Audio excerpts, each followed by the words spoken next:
There's a lot of doomer black pill content these days talking about, oh, if you're this height, if you don't make this much money, if your body doesn't look a certain way, you're never going to get any attention from women. And that's wrong. I mean, I get no attention from women, possibly for the reasons they say, but they're wrong anyways. And I'm going to talk about why they're wrong, even if it's delusional. Because at the end of the day, that type of sad thinking, oh, I'm such a short little man, I can't get any women, it's not going to help you get women. Like if there's anything that women do not like, it's guys who whine about not being enough. It's guys who whine about being inadequate. So even if it is kind of true, you're going to succeed more if you just are delusional.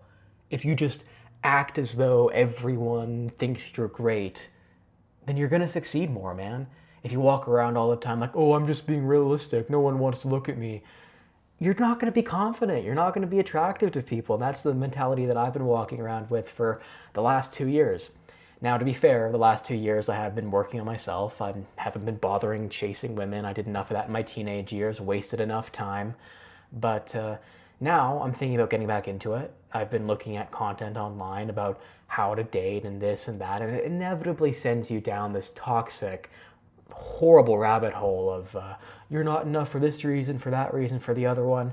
And it's like, does the average woman sit there at night dreaming of a 5'5" balding knight in flabby armor to come along and save her? Probably not.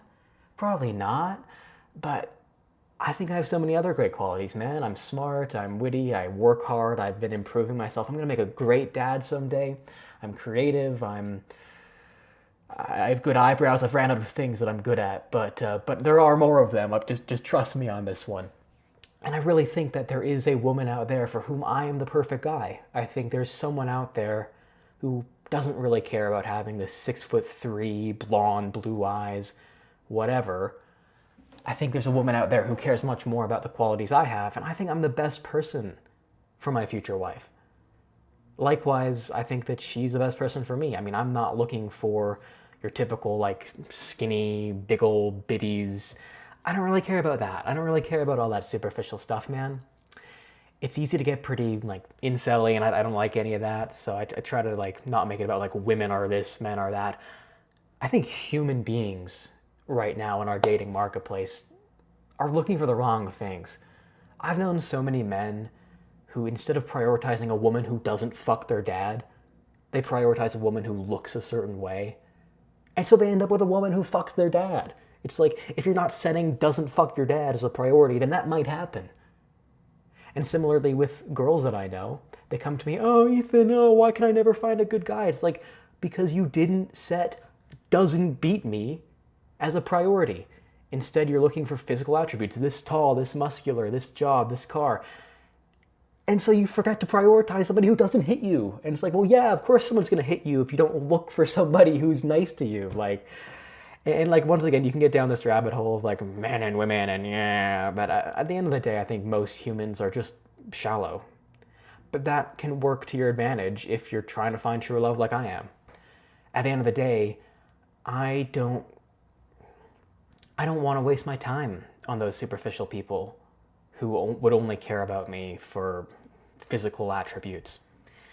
Every positive quality you can have in life comes with a negative curse.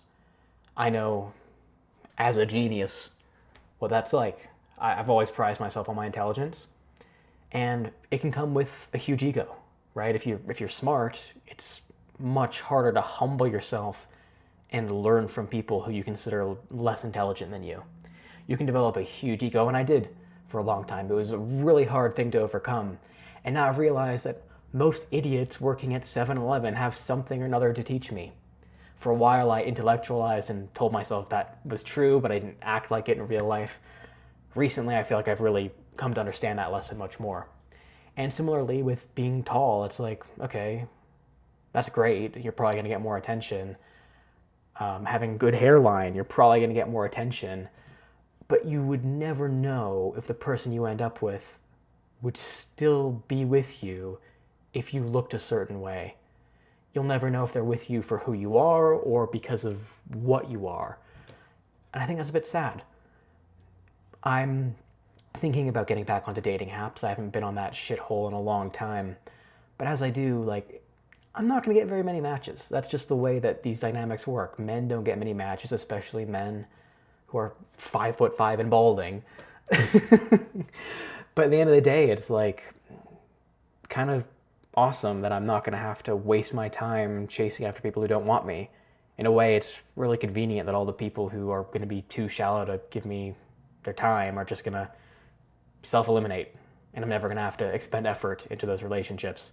So yeah, I'm really excited, man. I've been focusing on building up myself for the last couple of years, and I just really want love, man. I really just want to be in love. I want to find my future wife already. I'm sick of waiting. But yeah, I mean, like there's definitely gonna be some challenges with it, but I think I'm perfect for someone out there, and yeah, future wife, if you're watching this, I probably messed up, and I'm sorry in advance. Forgive me. I'll sleep on the couch.